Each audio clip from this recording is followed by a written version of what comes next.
Hello friends, I am HK, you are watching exposure HK. আপনাদের জন্য নিয়ে চলে এলাম আরও একটা লেটেস্ট আপডেট।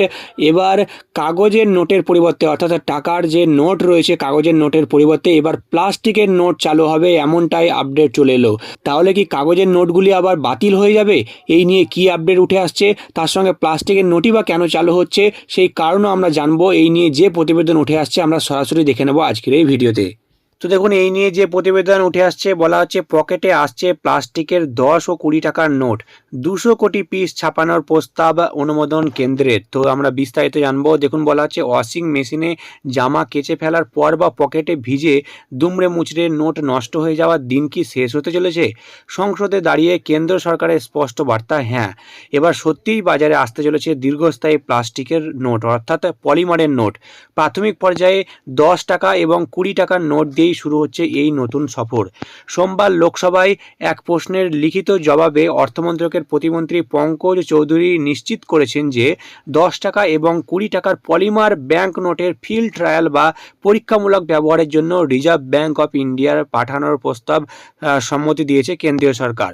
তো কত কোটি প্লাস্টিকের নোট আসছে বাজারে আমরা সেটাও জানবো। দেখুন কি বলা আছে যে সংসদে পেশ হওয়া তথ্য অনুযায়ী রিজার্ভ ব্যাংক অফ ইন্ডিয়া আইনের 1934 সালের 25 নম্বর ধারা মেনে আরবিআই এর সেন্ট্রাল বোর্ডের সুপারিশ মেনে এই প্রস্তাব তৈরি করা হয়। প্রাথমিক ট্রায়ালের জন্য 10 টাকার 100 কোটি অর্থাৎ 1 বিলিয়ন পিস এবং 20 টাকার 100 কোটি অর্থাৎ 1 বিলিয়ন পিস পলিমার নোট ছাপানো হবে। তো দেখতে পাচ্ছেন যে 10 টাকার নোট বলা হচ্ছে 100 কোটি পিস এবং 20 টাকার নোট বলা হচ্ছে 100 কোটি পিস, অর্থাৎ টোটাল 200 কোটি নোট কিন্তু ছাপানো হচ্ছে প্লাস্টিকের অর্থাৎ পলিমারের নোট কিন্তু ছাপানো হচ্ছে।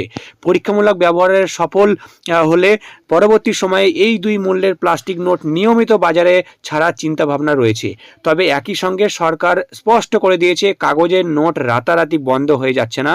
কাগজের নোটের পাশাপাশি বিকল্প ও পরিপূরক হিসেবে কাজ করবে এই প্লাস্টিক নোট। দেখতে পাচ্ছেন কাগজের যে নোট চালু রয়েছে বর্তমানে সেই নোট কিন্তু বন্ধ হচ্ছে না। আপনাদের চিন্তার কোনো কারণ নেই, রাতারাতি সেই নোট বন্ধ হবে না, তবে ধীরে ধীরে বন্ধ হবে। তো দেখুন কেন এই কাগজ ছেড়ে প্লাস্টিক নোটের পথে হাঁটছে আরবিআই।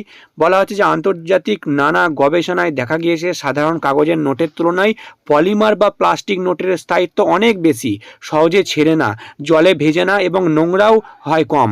বর্তমানে রিজার্ভ ব্যাংকের মাথা ব্যথার অন্যতম বড় কারণ কাগজের নোট ছাপানোর খরচ এবং সোয়েল নোট বা ছেঁড়াপাটা নোটের পাহাড়।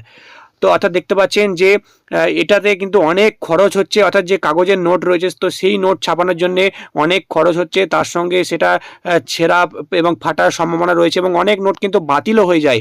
আর সেই জন্য এবার প্লাস্টিকের নোট ছাপানোর সিদ্ধান্ত নিয়েছে আরবিআই এবং প্লাস্টিকের নোট অলরেডি কিন্তু বাজারেও চলে এসছে। বলা হচ্ছে যে প্রায় 200 কোটি নোট কিন্তু ছাড়া হয়েছে এবং সেটা পরীক্ষামূলকভাবে ছাড়া হয়েছে এবং দেখা যাবে যে সেই পরীক্ষামূলক যে পর্যায়ে রয়েছে তাতে সেই নোট পাস করছে কি না, অর্থাৎ ঠিকঠাক চলছে কি না। যদি সব কিছু ঠিকঠাক থাকে তাহলে কিন্তু একদম ফাইনালভাবে 10 টাকা এবং 20 টাকার যে নোটগুলো সেই নোটগুলো কিন্তু একদম পাকাপাকিভাবে প্লাস্টিকের নোট তৈরি হবে এবং পরবর্তীকালে বাকি যে নোটগুলো রয়েছে 100 টাকা বা 500 টাকা সেইগুলোও কিন্তু প্লাস্টিক নোট হয়ে যেতে পারে। তো এই নিয়ে আপনাদের কি মতামত রয়েছে? প্লাস্টিকের নোট চালু হওয়া দরকার কিনা ফুল পেজে? অবশ্যই কমেন্ট সেকশনে আপনারা কমেন্ট করে জানাবেন। ভিডিওটি ভালো লাগলে অবশ্যই একটা লাইক করবেন। তো আবার আসছে আর একটা নতুন বড় আপডেট নিয়ে।